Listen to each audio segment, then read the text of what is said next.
도덕적 의무감. 정상적인 인간이라면 어떤 행동은 틀렸고 어떤 행동은 옳다는 생각을 하기 마련이다. 그러나 여기에는 문제가 있다. 만약 리처드 도킨스의 주장대로 우리가 선을 만들어내는 것이라면 미국의 철학자 리처드 로티의 말대로 우리의 속 깊은 곳에 있는 것은 결국 우리가 직접 거기에 넣어둔 것들 뿐이라는 매우 불편한 사실을 받아들여야 한다. 무엇이 옳은지를 우리가 결정하는 것이라면 무엇이 틀린지도 우리가 결정해야 한다. 절대적 진리가 없다면 우리 마음대로 진리를 택할 수 있고 도덕성의 문제는 그저 기호의 문제로 전락해버린다. 당연히 로티는 자신이 도달한 결론이 매우 불편했다. 우리가 호소할 수 있는 인간의 문화를 능가하는 권위가 없다면 고문하는 사람이 무고한 사람의 인격을 침해할 때 우리는 뭐라고 말하겠는가? 그럼에도 그는 그게 세상의 이치라고 주장했다. 그러나 그의 동료들과 학생들은 동의하지 않았고 종종 그 부분에 대해 그를 도전했다. 결국 로티는 자신의 관점에 대해 더 이상 토론하려 하지 않았다. 그러나 그런 식으로 문제를 회피한다는 사실로부터는 도망칠 수 없다. 옳고 그름이 단순히 개인의 선택 문제라고, 즉 우리가 만들어낸 것이라고 가정하자. 억압보다 자유를 선호하는 것이 마치 바닐라 아이스크림보다 초콜릿 아이스크림을 선호하는 것처럼 개인 기호의 문제라면 어떻게 되겠는가? 심각하게 잘못된 일이라고 우리가 믿는 일을 자신들은 옳은 일이라고 믿으며 저지르는 사람들을 볼 때 뭐라고 할 수 있는가? 나치 독일은 유대인을 멸종시키는 것이 아무런 문제가 되지 않는다고 보았다. 다행히도 다른 사람들은 그것이 끔찍한 일이라고 생각했다. 판단의 기준이 되는 객관적 도덕 가치는 없다고 믿는 도덕적 상대주의는 자신의 근본적 신념을 뒷받침할 확고한 기초가 없기 때문에 자멸할 수밖에 없다. 이것은 선하다가 나는 이것을 좋아한다 혹은 내 친구와 나는 이것을 좋아한다로 전락한다.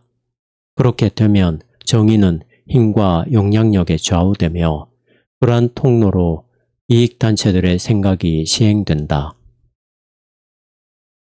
이것은 중요한 문제다. 아무리 단호한 도덕적 상대주의라 할지라도 자기 좋은 대로 행동한다는 관점을 변호하는 데에는 문제를 느낀다. 이 관점을 정말로 진지하게 받아들이는 사람은 없다. 루이스가 지적한 대로 우리는 모두 자신보다 높은 무엇에 대한 인식이 있다.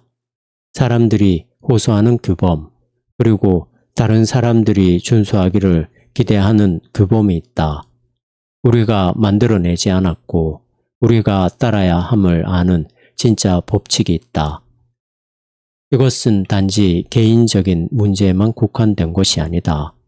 이탈리아의 독재자 베니토 무솔리니는 1920년대의 도덕적 상대주의 덕에 자신이 이탈리아의 독재 국가를 세울 수 있겠다는 생각을 했다.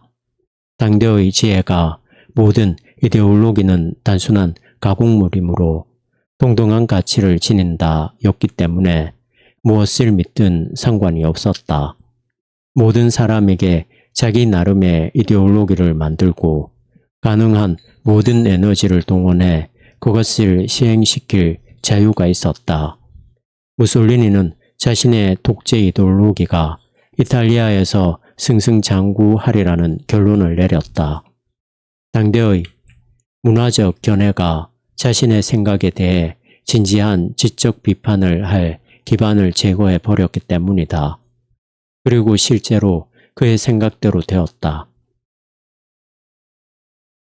그러나 이러한 사고방식과 인간 마음의 깊은 직관 사이에는 큰 차이가 있다. 우주의 구조 안에 처음부터 존재하는 자연적 정의가 없다면 사회의 권력단체들이 옳고 그름에 대한 자신들의 생각을 강요하는 것을 무슨 수로 막을 수 있는가?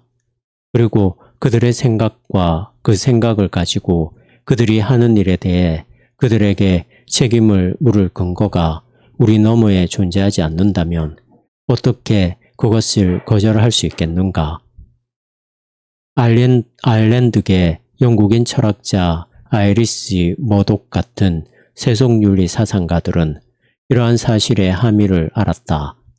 머독은 우리가 도덕적 존재로서 우리를 초월하는 실제 안에 있으며 도덕적 진보는 이 실제를 인식하고 그 목적에 굴복하는 데 있다라는 것을 믿을 수밖에 없다고 주장했다. 플라톤은 인간이 정하는 정의에